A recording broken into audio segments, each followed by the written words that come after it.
기록되어 있는 이 엘리야의 기도는 총 두 가지의 기도가 기록되어져 있습니다. 첫 번째는 엘리야가 하나님 앞에 하늘에 불을 내려 달라고 기도를 했고, 또 두 번째는 이 엘리야가 하나님 앞에 비를 내려 달라고 이제 기도를 하게 됩니다. 이제 이 기도를 정리를 하게 되면 엘리야의 첫 번째 기도는 이제 표적을 달라는 기도죠. 37절에 우리 기록되어 있는 것처럼 하늘에서 불이 내려와서 나의 하나님이 참 하나님이심을 알게 해 주십시오. 저들이 나의 하나님이 참 하나님이라는 사실을 알게 해 주십시오라는 기도입니다. 그래서 이 기도는 굳이 따지자면 나를 위한 기도라고 표현할 수가 있겠습니다.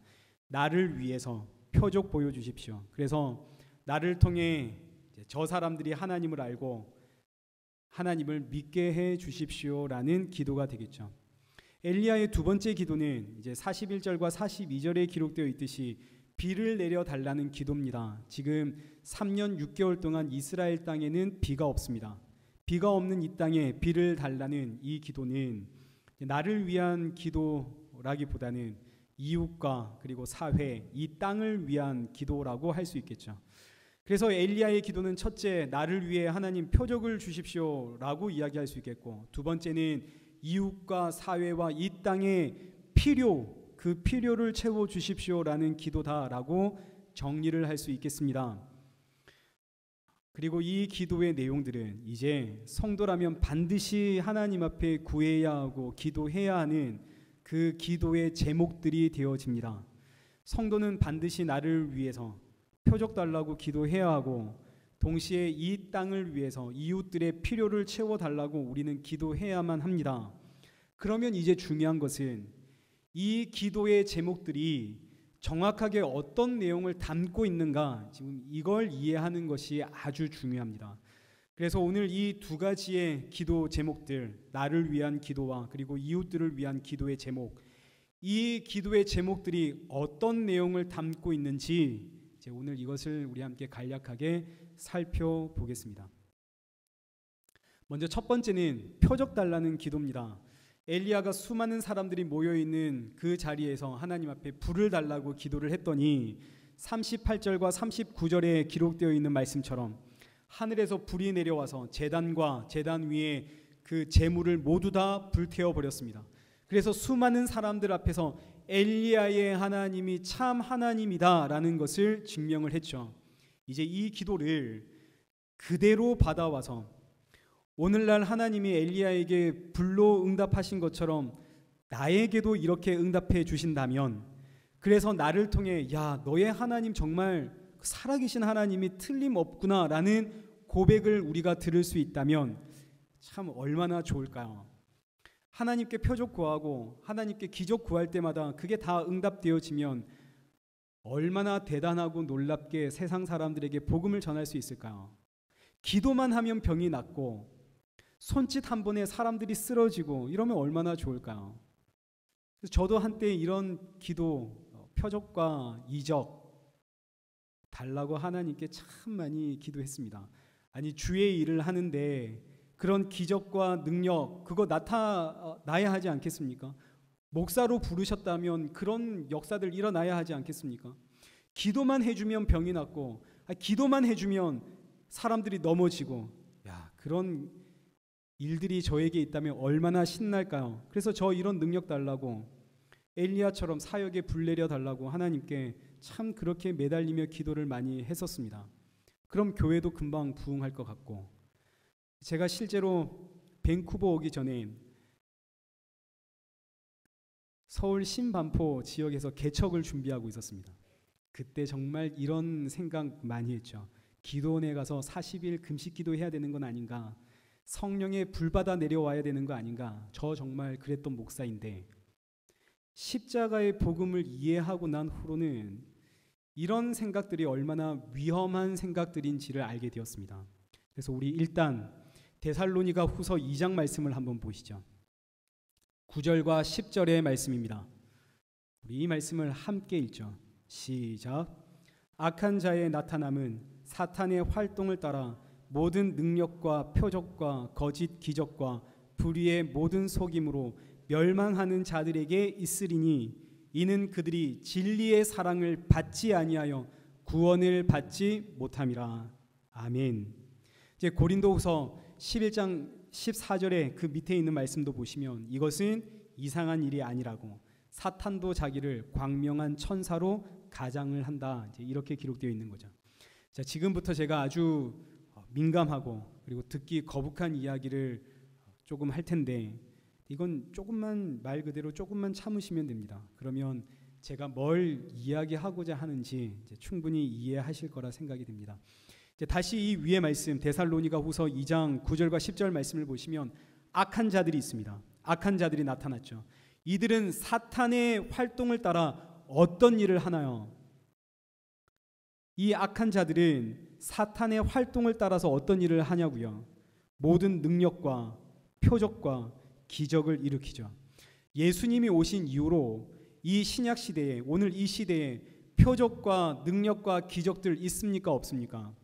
있죠. 분명히 있습니다. 그런데 이 표적과 기적과 능력들이 누구를 통해서 나타난다고요? 사탄의 활동을 따라 행동하는 악한 자들을 통해서 나타난다고요. 이 말씀의 의미는 오늘 이 시대에도 분명히 능력과 표적과 기적이 있다는 뜻입니다. 오늘 이 시대에도 분명히 있는데, 그런데 누구를 통해서 이 능력과 표적과 기적들이 일어나냐면 멸망하는 자들, 악한 자들, 사탄의 활동을 따라 행동하는 그 악한 자들을 통해서 모든 능력과 표적과 기적이 일어나고 있다, 성경이 말하고 있는 거죠. 여기서 말하고 있는 모든 능력과 표적과 기적들은 각종 병이 고쳐지는 것, 방언을 하는 것, 예언을 하는 것, 환상을 보는 것, 이 모든 것들을 다 포함하고 있는 모든 신비적인 현상들을 의미를 합니다. 모든 신비적인 그리고 초월적인 현상, 이거 전부 다 사탄의 활동을 따라 행동하는 악한 자들을 통해서 일어난다는 거죠. 마태복음 12장 38절을 이제 한번 보겠습니다. 서기관과 바리새인들이 예수님께 나와서 표적 보여달라고 합니다. 당신이 진짜 하나님의 아들이고 당신이 진짜 하나님이 보내신 메시아라면, 구원자라면 표적 보여달라는 거죠. 마치 엘리야 시대에 엘리야가 기도했더니 하늘에서 불이 떨어졌던 것처럼 그런 기적 우리에게 한번 보여달라는 겁니다. 그러자 예수님께서 뭐라고 답하시나요? 이렇게 답변하시죠. 예수께서 대답하여 이르시되, 함께 읽죠. 악하고 음란한 세대가 표적을 구하나 선지자 요나의 표적 밖에는 보일 표적이 없느니라. 예수님의 답변은 악하고 음란한 세대가 표적 구한다입니다. 악하고 음란한 세대가 능력을 구하고 표적을 구하고 기적을 구하고 악하고 음란하여 사탄의 통제를 받고 있는 자들에게서 표적과 기적과 이적, 모든 능력들이 나타나더라 하는 거죠. 그럼 이제 이 말씀에 따르면 오늘날 교회가 능력과 표적과 기적들 구하면 되나요, 안 되나요? 이 말씀에 따르면 교회는 표적과 능력과 기적을 구하면 안 됩니다. 그런데 교회가 표적과 기적과 능력을 구하면서 각종 은사 집회를 하고 그런 집회들을 통해서 내 이빨이 금이빨로 바뀌었다 그러고 집회를 하고 있는데 하늘에서 금가루가 떨어졌다 그러고, 그러면 이 의미는 교회가 악하고 음란하여 지금 사탄의 통제를 받고 있다는 뜻입니다. 표적과 기적과 능력을 구하고 있다면 회개하고 예수님을 믿으십시오. 표적과 기적을 보여달라고 하는 악하고 음란한 세대에게 예수님께서 하시는 말씀은 내가 보여줄 표적은 오직 하나, 선지자 요나의 표적밖에는 없다 선포하십니다. 선지자 요나의 표적은 뭔가요? 요나가 물고기 뱃속에서 3일간 있다가 다시 나온 표적으로, 이 표적은 예수 그리스도의 십자가를 의미합니다. 표적을 구하는 이 악하고 음란한 세대에게 예수님은 나는 이 세대에 십자가 표적 외엔 보여줄 것이 없다 하시는 거죠. 오늘날 이 땅에 하나님이 부어주시는 하나님의 모든 능력과 하나님의 모든 기적과 모든 표적은 다 예수 그리스도의 십자가뿐입니다. 십자가 외에 다른 표적이란 없습니다. 예수님께서 십자가에 달려 돌아가실 때 뭐라고 하셨나요? 다 이루었다 하시죠. 십자가는 모든 것이 이루어진, 예수님의 모든 능력이 다 이루어진 자리, 그래서 십자가는 하나님의 능력이고 하나님께서 이 땅에 주신 표적이고 기적입니다. 그래서 십자가 외에 다른 표적과 다른 기적과 다른 능력들을 구하는 것은 다 악하고 음란한 세대가 구하는 것들이고 사탄의 통제 아래서 일어나고 있다라는 뜻입니다. 타 종교에, 우리 기독교 말고 다른 종교에 신비적인 현상들, 기적들 있나요, 없나요? 다 있습니다. 불교에도 정성을 다해 불공을 드렸더니 병이 나았더라. 있나요, 없나요? 있습니다. 불교에도 방언이 있을까요, 없을까요? 불교에도 방언이 있습니다. 종교적인 기적들은 어디에나 있습니다. 신약 성경에는 수많은 기적들이 있지만 그러나 신약 성경은 그 기적들을 강조하지 않습니다. 기적을 자랑하는 사도 보셨나요? 없죠. 어떤 병고침의 그 능력이나 방언과 같은 그런 각종 은사와 능력, 그거 강조하고 그거 자랑하는 사도 보셨나요? 그런 사도는 없습니다. 신약 성경에 그런 것 구해라라는 성경 구절 보셨나요? 단언컨대 단 한 구절도 없습니다. 그럼 신약 성경이 자랑하고 있는 것, 예수님의 12 사도들이 자랑하고 내세우는 것은 뭔가요? 십자가죠. 십자가뿐입니다. 우리 고린도전서 1장 18절 말씀을 한번 보시죠.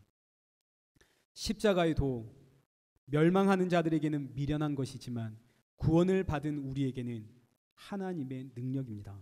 22절, 유대인들은 표적 구하고 헬라인은 지혜를 찾습니다. 이 세상은 표적을 달라고 혹은 그거 지혜롭냐라고 찾습니다. 그러나 23절, 우리는 십자가에 못 박힌 그리스도만 전합니다. 24절, 부르심을 받은 자들에게는 헬라인이나 유대인이나 그리스도의 십자가는 하나님의 능력이고 하나님의 지혜가 됩니다. 악하고 음란한 세대는 계속 표적 구하고 이적을 구하고 능력을 구하지만 성경은 오직 예수 그리스도의 십자가만을 증거합니다. 십자가는 하나님의 능력이고 하나님의 지혜고 하나님이 우리에게 주신 표적이고 기적이기 때문이죠. 아니 그러면 오늘날 교회 안에 일어나고 있는 기적들, 표적들, 이 종교적인 현상들, 이것들은 우리가 다 어떻게 해석해야 할까요? 분명히 오늘날에도 병고침이 있고 방언이 있고 각종 은사가 있고 신비적인 일들이 있습니다. 그러나 이건 타 종교에도 있습니다. 중요한 것은 분별하는 거죠. 이거 어떻게 분별할 수 있나요? 하나님이 주신 것들은 반드시 성도를 참 표적이고 참 기적이고 참 하나님의 능력인 십자가로 인도합니다. 기도했더니 병이 나았더라. 기도했더니 병이 나았는데요. 이거 진짠가요, 가짠가요? 병이 나은 것으로는 구분할 수 없습니다. 병이 나았다고 해서 내가 구원받은 것 아니죠. 중요한 것은 병이 나았더니 십자가를 향해 가고 있던가, 아니면 병을 낫게 해준 그 사람, 그 교회 여기에 매여 있는가. 전자는 진짜고 후자는 가짜입니다. 기도해서 병이 나은 것과 구원받는 것은 아무런 상관이 없습니다. 많은 분들이 이런 착각을 합니다. 아니 그분이 하나님의 종이니 그런 놀라운 일들이 일어나는 것 아닙니까? 아니요, 그렇지 않습니다. 각종 병이 낫고 각종 은사가 일어나고 이거 그 사람의 믿음과도 상관이 없고 그 사람의 신앙과도 상관이 없습니다. 그 사람이 대단해서 특별해서가 아닙니다. 진짜는 그래서 그 사람이 십자가를 향해 달려가고 있는가, 그래서 십자가의 삶을 붙들고 살고 있는가, 십자가에서 나는 죽고 예수님은 살았는가, 여기에 있는 거죠. 빌립보서 3장 17절입니다. 형제들아 너희는 그와 같이 행하는 자들을 눈여겨보라. 18절, 여러 사람들이 그리스도의 십자가의 원수로 행하느니라. 말씀 전하는 자들, 선생된 자들을 눈여겨보라는 뜻입니다. 많은 이들이 십자가의 원수로 행하고 있다는 것이죠. 십자가의 원수 누군가요? 누가 십자가의 원수입니까? 십자가로 끌고 가지 않는 자들이 십자가의 원수입니다. 각종 능력과 은사로 사람들을 붙잡아 매는 자들, 예수 믿고 이 세상에서 복 받으라고 외치는 자들, 십자가가 없는 자들, 전부 다 십자가의 원수들입니다. 넘어지고 자빠지고 병이 낫고 방언을 하고 예언을 하고 그것들이 중요한 것이 아니라 그 일로 인해서 세상과 나는 간 곳 없고 구속한 주만 내 눈에 밝히 보인다면, 그 일로 인해서 나는 죽어가고 예수님이 사신다면 그것은 참 표적이고 기적이고 하나님의 능력이 됩니다. 그래서 갈라디아서 2장 20절에 기록되어 있는 것처럼 내가 그리스도와 함께 십자가에서 죽어서 이제는 내가 사는 것이 아니라 예수님이 사는 것, 이것이 기적이고 이것이 표적이고 이것이 하나님의 능력인 것이죠. 언제 한번 말씀드렸는데 순교라고 하는 이 단어는 목이 잘리다라는 뜻입니다. 교회의 머리는 예수님이시죠. 오늘 우리 한 사람 한 사람이 거룩한 성전 하나님의 교회입니다. 교회의 머리가 예수님이라는 의미는 내 목이 잘려나가고 예수님의 목이 내 몸에 붙어졌다는 뜻입니다. 나는 죽고 예수님이 사셨다는 뜻이죠.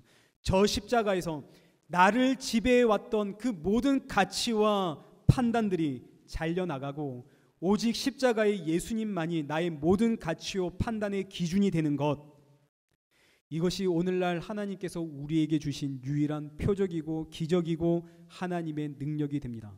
그럼 이제 다시 우리 본론으로 돌아가서, 본문으로 돌아가서, 엘리야의 기도는 불을 내려 달라고, 그래서 모여있는 모든 사람들에게 나의 하나님이 참 하나님임을 알려달라는, 표적 달라는 기도였습니다. 이 기도 우리 반드시 해야 됩니다. 구약에 등장하고 있는 모든 기적과 모든 표적들은 다 십자가로 모아집니다. 그래서 예수님이 십자가에서 다 이루었다 하시는 거죠. 엘리야의 이 기도는 나에게 불이라고 하는 표적 보여주셔서 여기에 모여있는 모든 사람들 하나님이 참 하나님이라는 것 알게 하여 주옵소서. 이 기도를 오늘날 신약적인 표현으로 바꾸면 하나님 저에게 저 십자가의 표적이 더 확실하게 드러나도록 역사하여 주옵소서라는 뜻입니다. 여기 모여있는 사람들에게 하나님이 참 하나님이라는 사실을 알 수 있도록 십자가의 표적이 내 안에 드러나게 하소서. 십자가의 표적은 뭔가요? 저 십자가에서 나는 죽었고 예수님이 사는, 저 십자가에서 내 목이 잘리고 예수의 목이 붙은 바로 이것이 십자가의 표적입니다. 그래서 엘리야의 기도는 하나님 제가 기도할 때마다 능력 주시고 기적 주시고 하나님의 힘을 주셔서 이 세상을 완전히 뒤집어놔 놓을 수 있도록 하나님 저에게 역사하여 주옵소서, 이런 기도가 아니라 하나님 제발 저를 십자가에 죽여 주십시오. 저는 계속 제가 살아 있습니다. 끊임없이 시기하고 있고 질투하고 있고 미워하고 있고 다투고 있고, 하나님 저를 저 십자가에서 죽여주시고 예수님만 살게 하여 주옵소서. 예수님이 사시는 그 모습 보고 내 주변에 있는 사람들이 야 하나님은 정말 살아있구나라는 것을 알게 하여 주옵소서. 이것이 엘리야의 첫 번째 기도입니다. 그럼 이제 오늘 우리의 기도를 한번 점검해 보죠. 표적을 구하라고 기도했더니 십자가를 구하는 것이 아니라 세상에서 잘 나가는 것 기도하고, 하나님이 좋은 직장 주셨다라고 그게 표적이라고 그거 자랑하고 돌아다니고, 기도했더니 하나님이 나의 이런 문제 해결해 주셨다고 이렇게 복을 주셨다라고 아무리 듣고 들어도 그 안에 십자가는 없고 온통 이 세상에서 잘 먹고 잘 사는 그런 표적, 그거 자랑하고 있는 것 아닌가요? 성경은 계속해서 끊임없이 너는 십자가에서 죽었다라고 외치는데 우리는 끊임없이 계속 이 세상에서 더 잘 살려고 그렇게 기도하고 있는 것 아닌가요? 온통 나를 위한 기도 아닌가요? 그래서 로마서 8장 26절, 우리는 마땅히 기도할 바를 알지 못하나 오직 성령이 말할 수 없는 탄식으로 우리를 위하여 친히 간구한다 하십니다. 우리 안에 계신 성령님께서 말할 수 없는 탄식으로 우리를 위해 기도하신다고요. 이렇게 기도하는 거죠. 하나님, 이자의 말을 듣지 마십시오. 이자의 기도 그거 무시해 주십시오. 이 사람의 기도의 소원 그거 응답해 주지 말고 이 사람 십자가로 끌고 가 주십시오 라고 성령님께서 기도하고 있다라는 뜻입니다. 우리는 새벽마다 기도하고 틈이 날 때마다 기도하고 간구하죠. 우리의 가장 큰 기도의 제목은 자녀들입니다. 이 자녀들 잘 되어지기를, 잘 살기를. 그러나 그때마다 내 안에 성령님께서는 하나님께 이렇게 기도하는 거죠. 하나님, 이 기도 듣지 마십시오. 세상에서 잘 되고 잘 사는 자녀 그것이 아니라 십자가 붙잡고 사는, 십자가에 붙들려 사는, 십자가 앞으로 끌려가는 그런 자녀들 되도록 하나님 인도하여 주옵소서라고 성령께서 기도하신다고요. 오늘 우리는 무엇을 위해 기도하고 계십니까? 이제 엘리야의 두 번째 기도를 한번 살펴보겠습니다. 엘리야의 두 번째 기도는 비를 내려달라는 기도입니다. 이제 이 기도는 이 땅과 그리고 이 땅에 살고 있는 이웃들의 그 필요를 채워달라고 하는 일종의 축복 기도죠. 그럼 이웃과 사회의 필요를 위해서 우리는 구체적으로 어떻게 기도해야 한단 말입니까? 이제 본문을 한번 보시죠. 41절입니다. 갈멜산에서 승리한 엘리야가 아합 왕에게 이제 올라가서 먹고 마십시오. 큰 비소리가 있습니다. 3년 6개월 동안 비가 내리지 않았는데 엘리야가 아합 왕에게 근심하고 걱정하지 말라는 거죠. 큰 빗소리가 있습니다. 지금 이 말씀의 의미는 문자 그대로 엘리야의 귀에는 지금 큰 빗소리가 들린다는 뜻입니다. 비가 오고 있다는 거죠. 지금 비가 오고 있습니다. 여기에 지금 비가 없을 뿐 저 멀리서부터 큰 빗소리가 지금 엘리야 귀에는 들리고 있다는 거죠. 비는 지금 오고 있는 중입니다. 18장 1절 말씀을 보시면 비가 내리는 것은 하나님의 약속입니다. 하나님께서 비를 주겠다 약속하셨습니다. 그리고 정확하게 비가 언제 내릴지도 말씀하셨죠. 엘리야가 아합 왕을 만나면 그때 비를 주겠다 하셨습니다. 지금 엘리야는 아합 왕을 만났고 그리고 엘리야 귀에는 큰 비의 소리가 들리고 있습니다. 비는 지금 오고 있죠. 그럼 문제는 비는 지금 오고 있는데 틀림없이 비가 오고 있는데 엘리야의 귀에 작은 소리도 아니고 큰 빗소리가 들리고 있는데 그런데 왜 엘리야는 갈멜산에 올라가서 42절과 43절에 기록되어 있는 것처럼 땅에 꿇어 엎드려 얼굴을 무릎 사이에 파묻고 하나님 앞에 기도했냐 하는 거죠. 그것도 7번이나 간절히. 지금 비가 오고 있는 중인데 대체 엘리야는 왜 7번이나 간절히 엎드려서 기도하고 있는가? 귀에 빗소리가 들리고 있는데 비가 오고 있는데 왜 이렇게 기도하나요? 이렇게 기도할 이유가 없죠. 비는 지금 오고 있는 중입니다. 근데 지금 엘리야는 간절히 기도하고 있단 말이죠. 이건 비를 달라는 기도가 아닙니다. 비는 지금 오고 있는 중입니다. 큰 빗소리는 이미 귀에 들립니다. 지금 엘리야는 다른 무언가를 위해서 기도하고 있다라는 뜻입니다. 그럼 지금 엘리야가 다른 무언가, 대체 무엇을 위해 지금 기도하고 있는가? 그걸 찾아보려면 신약 성경에서 엘리야의 기도가 어디에 어떻게 쓰였는지를 찾아보면 됩니다. 우리 한번 찾아보죠.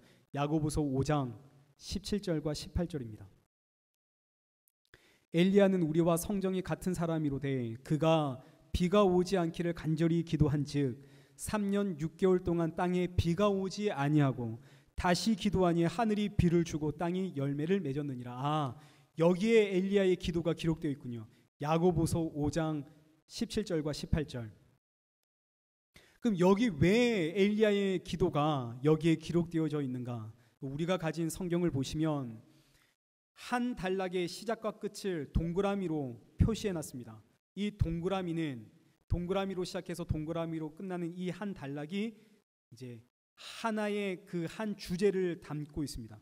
엘리야의 기도가 시작되어지는 이 말씀은 5장 13절부터 시작해서 5장 18절에서 끝이 나는데 이제 이 단락의 결론으로 엘리야의 기도가 기록되어져 있는 거죠. 그러니 지금 13절부터 한번 찾아보면 이 단락을 살펴보면 엘리야의 기도가 정확하게 어떤 의미로 쓰였는지 우리가 알 수 있겠죠. 그래서 우리 한번 보겠습니다. 13절. 너희 중에 고난당하는 자가 있느냐? 그는 기도할 것이고 즐거워하는 자가 있느냐? 그는 찬송할 것이니라. 여기서 찬송도 기도라는 뜻입니다. 그 13절은 기도해라는 내용으로 시작하는 거죠.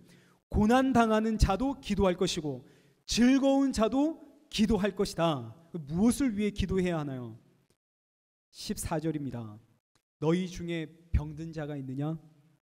그는 교회 장로들을 청할 것이요 그들은 주의 이름으로 기름을 바르고 그를 위하여 기도할지니라. 병든 자가 있군요. 고난당하는 자도 즐거운 자도 이 병든 자를 위해서 기도해 주어야 한다라는 뜻입니다. 병든 자는 교회 장로들을 초청해야 되고 교회 장로들은 예수 그리스도의 이름으로 이 사람을 위해서, 이 병든 사람을 위해서 기도해 주어야 한다는 것이죠. 교회 모든 성도는, 지금 고난 중에 있는 성도든 지금 기뻐하고 있는 성도든, 모든 성도는 다 이 병든 자를 위해서 기도해 주어야 한다는 뜻입니다. 그럼 문제는 여기서 이 병든 사람이란 어떤 사람이냐 하는 거죠. 이제 15절. 믿음의 기도는 병든 자를 구원하리니 주께서 그를 일으키시리라. 혹시 죄를 범하였을지라도 사심을 받으리라. 믿음의 기도는 병든 자를 어떻게 한다고요? 구원한다고요. 육신의 질병이 고침을 받았을 때는 이건 구원이라고 표현하지 않습니다. 기도를 해서 병이 나을 수 있죠. 기도해서 병 나을 수 있습니다. 얼마든지 육신의 질병 그거 나을 수 있겠죠. 그러나 육신의 질병이 나았다 하더라도 육신의 질병 나으면 안 죽습니까? 아니죠. 시간이 지나면 사람은 아무리 내 육신의 질병이 기도해서 신앙으로 믿음으로 고쳐졌다 하더라도 사람은 시간이 지나 늙으면 반드시 죽습니다. 왜요? 죄의 값은 사망이기 때문에. 구원이라고 하는 단어는 육신의 질병이 고침받았을 때 쓰이는 단어가 아니라 이 죄의 문제가 해결되었을 때 쓰는 단어입니다. 구원받았다라고.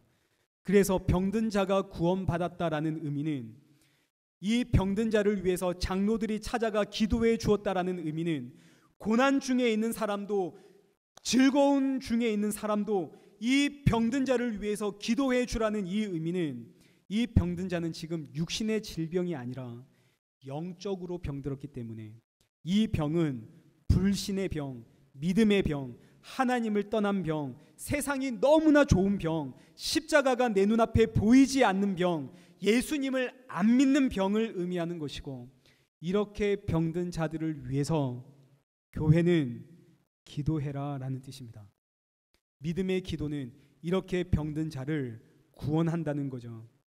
그래서 16절, 그러므로 너희 죄를 서로 고백하고 병이 낫기 위하여 서로 기도해라. 의인의 간구는 역사하는 힘이 큼이라. 죄를 서로 고백하고, 여러분 죄가 뭔가요? 죄가 뭡니까? 거짓말하는 것, 훔치는 것, 탐내는 것, 질투하는 것, 시기하는 것, 수근수근하는 것, 이것이 죄가 아니라 이것은 내 안에 죄가 발산되어지는 하나의 모양, 하나의 틀에 지나지 않는 것이고, 죄의 깊은 본질은 뭔가요? 하나님을 떠난 것, 예수님을 믿지 않는 것, 이것이 죄의 본질입니다. 예수 믿을 마음이 전혀 없는 것, 이것이 죄의 본질입니다. 그래서 죄를 서로 고백하라라는 의미는 회개하라는 것인데, 회개하라고 하니까, 회개라고 하는 단어는 죄에서 돌이켜 완전히 떠나는 것을 의미한다. 그래서 이렇게 우리는 착각을 하는 거죠. 죄에서, 말 그대로 죄에서 떠나려고, 거짓말 이제 하지 않으려고, 이제 나쁜 짓 안 하려고. 여러분 한번 보시죠. 죄에서 돌이켜 완전히 떠나는 사람 있나요, 없나요? 그런 사람은 세상에 존재하지 않습니다. 예수님을 믿기 전에는 참 거짓말 잘했는데, 예수님 믿은 후로는 저 이제 절대로 거짓말하지 않겠습니다, 이 죄에서 돌이켜 완전히 떠나겠습니다, 이렇게 기도를 한다면 이거야말로 새빨간 거짓말입니다. 이거야말로 거짓말 아닙니까? 과거엔 탐냈는데 이제는 하나님 이제는 탐내지 않겠습니다. 과거엔 미워했지만 하나님 이제는 미워하지 않겠습니다. 여러분 그렇게 기도하고 고백하고 그렇게 노력했더니 그렇게 되던가요? 안 되죠. 우리는 그렇게 못 삽니다. 회개는 이렇게 죄를 나열하고 이 죄 다시는 안 짓겠습니다. 이게 회개가 아닙니다. 죄가 뭔가요?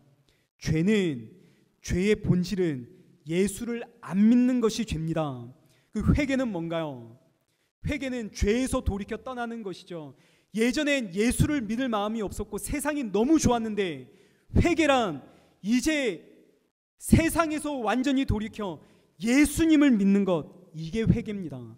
예수 믿는 것이 회개입니다. 하나님, 저는 지금도 예수님을 안 믿고 있습니다. 지금도 내가 살아 있습니다. 제가 죽지를 않습니다. 십자가가 생각나지 않습니다. 예수님이 믿어지지 않습니다. 온통 내 욕심과 내 욕망과 내가 하고 싶은 것들로 가득 차 있습니다. 하나님, 저 예수 믿게 하십시오. 예수 믿는 믿음 주십시오. 하나님, 저를 좀 십자가에서 죽여주십시오. 예수님만 살게 해주십시오. 이게 회개입니다. 죄를 나열하고 그게 회개가 아니라 예수 믿는 것이 회개입니다.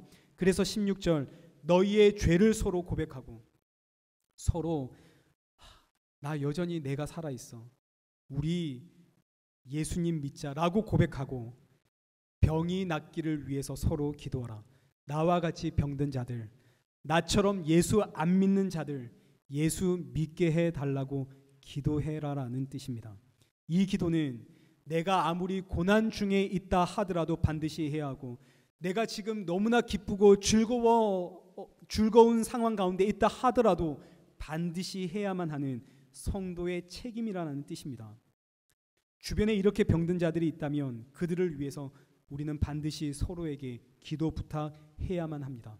의인의 간구는 역사하는 힘이 큼이니라. 그리고 나서 나오는 말씀이 뭐냐면 17절, 엘리야는 우리와 성정이 똑같은 사람인데 비가 오지 않기를 기도했더니 3년 6개월 동안 비가 오지 않았고, 다시 기도했더니 하늘이 비를 주어 땅이 열매를 맺었다 라는 말이 나오는 거죠. 그럼 이제 답이 나오는 거죠. 엘리야는 무엇을 위해 기도한 건가요?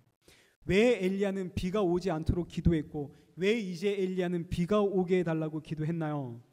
엘리야는 지금 병든 사람들을 위해서, 예수님을 믿지 않는 저 이스라엘 백성들을 위해서, 하나님 저들 구원해 주십시오, 예수 믿는 하나님의 백성 되게 해 주십시오라고 간절히 기도했다라는 뜻입니다. 이것을 위해서 하나님, 저 백성들이 정신 차리지 못하고 하나님을 떠나 있습니다. 그러니 하나님 비를 내리지 않게 하셔서 저들 구원해 주십시오라고 기도했다는 뜻이고, 하나님이 3년 6개월 뒤에 비를 주겠다라고 하니까 엘리야가 하나님 앞에, 하나님 그렇다면 이제 하나님이 주시는 이 비를 통해서 저 백성들 하나님을 믿는 백성 되도록 구원해 주십시오라고 하나님 앞에 간절히 기도했다라는 뜻입니다. 이것이 엘리야의 두 번째 기도입니다. 엘리야의 기도는 단순히 비 달라는 기도가 아니라 비는 이미 오고 있습니다. 하나님께서 비 주겠다 하셨습니다. 그 비는 이미 오고 있습니다. 엘리야는 하나님이 주겠다 하신 그 비를 통해서, 하나님 그렇다면 이 백성들 비를 통해 하나님 믿게 하십시오, 예수님 믿게 해주십시오라고 간절히 기도했다라는 것이죠. 오늘날 이 시대의 사람들은 자신들에게 참으로 필요한 것이 무엇인지를 모릅니다. 뭐가 필요한지를 모르니 어떤 사람은 그저 그냥 착하게만 살아가고, 또 어떤 사람은 정의 실현을 위해서 살아가고, 어떤 사람은 경제를 위해서 살아가고, 어떤 사람은 문화를 위해서 살아갑니다. 그런데 사람들에게 정말 필요한 것은 십자가의 예수님입니다. 그래서 엘리야의 두 번째 기도는 참된 필요가 무엇인지를 모르고 살아가는 이 땅의 사람들에게, 바알과 아세라를 섬기면서 이 세상의 풍요와 다산과 번영을 구하며 살아가고 있는 저 백성들에게, 그들에게 참으로 필요한 것은 십자가의 예수님이라는 사실을 알게 해달라고 영혼 구원을 위해 기도하는 것, 이것이 엘리야의 두 번째 기도입니다. 아무리 고난 중에 있다 하더라도 내 코가 석자라도 여유가 없어도 우리는 반드시 영혼 구원을 위해서 기도해야 한다는 것이죠. 이것이 성도의 사명이다 하는 것을 엘리야의 기도를 통해서 우리는 확인하게 되어집니다. 오늘은 성탄절입니다. 이 세상을 구원하기 위해서 예수님이 십자가에 죽기 위해 오신 날이 오늘입니다. 그러나 여전히 이 땅의 수많은 사람들은 예수님을 믿지 않습니다. 사랑하는 성도 여러분, 오늘은 우리끼리 즐거워하고 행복해하고 찬양하고 노래 부르는 날이 아니라 오늘은 이 세상을 위해 엘리야처럼 7번 완전수라는 뜻입니다. 완전히 간절히 하나님 앞에 이 세상을 위해 기도해야 하는 날이고, 그리고 이 날은 복음, 십자가를 전달해야 하는 날입니다. 어떤 분이 저에게 이런 말을 하셨습니다. 목사님들은 기도의 응답이나 체험이 좀 적어서 또는 하나님의 음성을 들은 적이 없어서 그래서 십자가만 이야기하는 것 아닙니까? 참 이거 안타까운 소리입니다. 기도의 응답이 있어서 신앙의 체험이 있어서 그래서 목사는 십자가만을 이야기하는 겁니다. 십자가로 가야 하고 십자가에서 죽어야 하고 십자가를 증거하는 것은 성도로서 반드시 해야 하는 성도의 책임 있는 기도의 제목이고 성도의 전부입니다. 성탄절은 십자가에서 죽기 위해 예수님이 오신 날입니다.